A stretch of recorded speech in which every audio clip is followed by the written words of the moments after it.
What's up, everybody? Today we are talking all about the real reason properties are being bought and sold in Hamilton, Ontario today. And before we jump into that, my name is Justin Little. I'm a local real estate agent here in Hamilton, Ontario, who loves making educational videos about the market. If you haven't already, be sure to subscribe, join the growing community, and be sure to pop a like on this video to get in front of people that can benefit from this information. So I actually stole the idea of this video from Tom Story, who has a fantastic real estate channel, talks all about Toronto real estate. But essentially, what he did to shed light on where the buyers and sellers were coming from, who they were, was talk about the last. He talked about his last 10 transactions. I'm just going to talk about my last month's transactions. We got about 7 and go through who they were, why they bought, well, I'm not going to talk about who they were, but why they bought, why they sold, just to give some context about what exactly is happening. Because I do hear a lot of stuff where everybody thinks, oh, well, it's all investors purchasing, or everybody selling is an investor, or only desperate people are selling right now.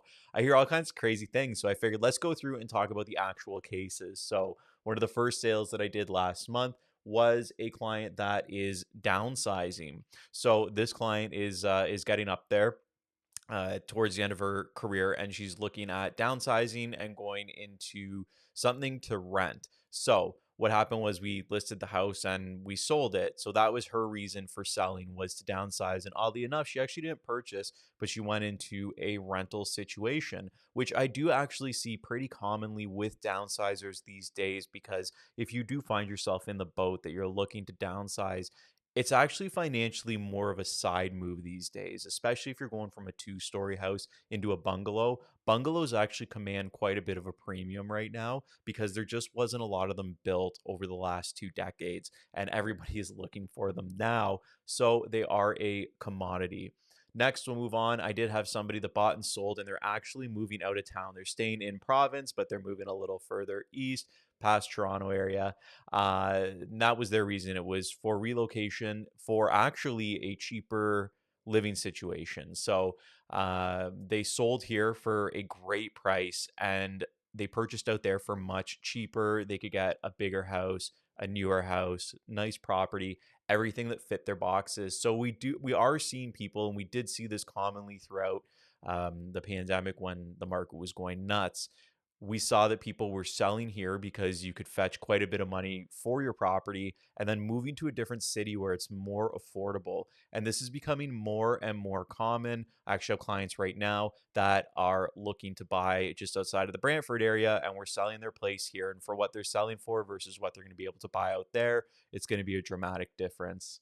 Next, we'll move on to I had an investor purchase. So, even though I said investors aren't purchasing everything, there are investors purchasing. So, I did have a client buy a house that was actually a hoarder's house. I'm hoping one day to actually have them on this channel. He might be watching because I know he watches these videos. But he bought a house that was a hoarder's house that he's looking to do a conversion into 3 units. So this is in that downtown area where you get those larger 2.5 story homes. Definitely something that's super feasible right now, but it is the prime example that deals are out there still. Houses that show nice and are priced well will sell.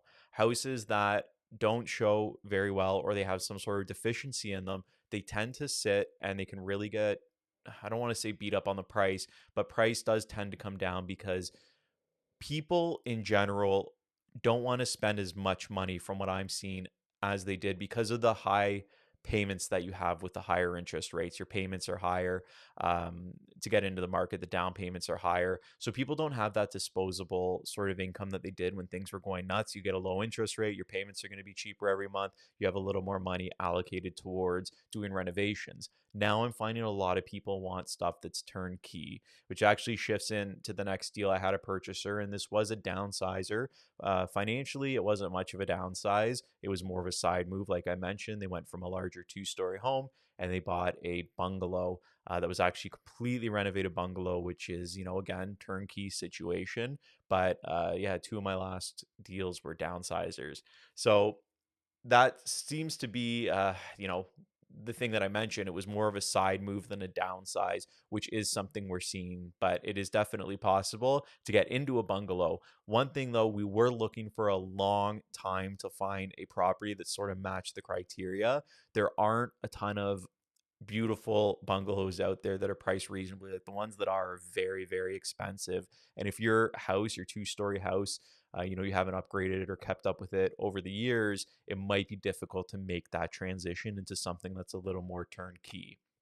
Then we did have somebody was an investment property. So this is a case that they sold their investment property. This is a case that we do see. We don't see it a ton, but it's a situation where the rent was no longer covering the monthly mortgage payment.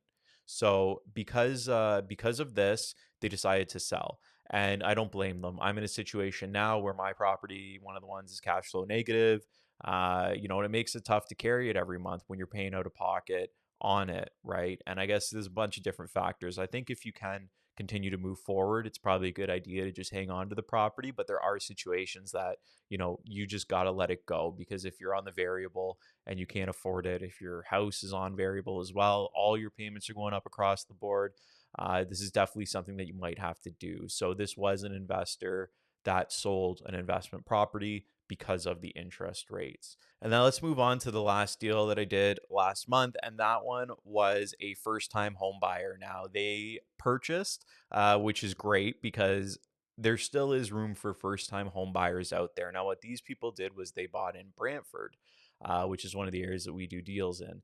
And Brantford, they bought in West Brant, which is a nice area for those of you that know. They were able to get a house that does need a decent amount of work. However, the area that it's in was fantastic. And this is actually another case similar to the investor that bought the hoarder house. The house that these people purchased wasn't a hoarder house, but it needed work for sure. It was currently tenanted. The property did not show well at all. And we were actually able to get a really good deal on it because of that. They were able to see past the stuff that was in the property, see past some of the things that needed to be repaired in the property, because ultimately I think if these items were repaired and the house was cleaned up, that definitely they would have got more money. The sellers would have got more money. However, they just kind of wanted to sell it as is. My people came in. We were able to do a home inspection to check everything out, find all the major issues. We were able to do financing for a week to make sure that everything was pre-approved. And now things are moving forward, scheduled to close in the next month. So just some of the reasons that people are moving. So I wanted to shed light because Tom's story did in Toronto, and I thought it was really cool because a lot of times people's only insight into the real estate market is through the media, and the media likes to speculate and hype up certain situations. So I want to just give the clear picture. We've had downsizers buying and selling. We've had people moving out of the city. We've had a first-time home buyer. We had an investor sell a property. We've had an investor buy a property. So the market is moving regardless of the interest rate. I do think we're going to start to see things pick up as we move forward into the spring market.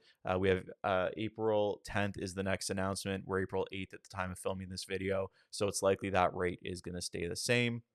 However, there is a chance that they do decrease it. If not, we are speculating to see a decrease later in the year. And if that happens, things are going to go nuts. People are buying and selling now. Buyers, especially, are coming back into the market because they think that if the rates go down, prices are going to come up, which is just based on what happened in the past. So anyways, I hope you found this interesting. I thought this would be an interesting video to do, just kind of sit and talk about some of the people that are moving to shed light on it. Be sure to tune in next week. Thanks for tuning in this week. I'll talk to you again later.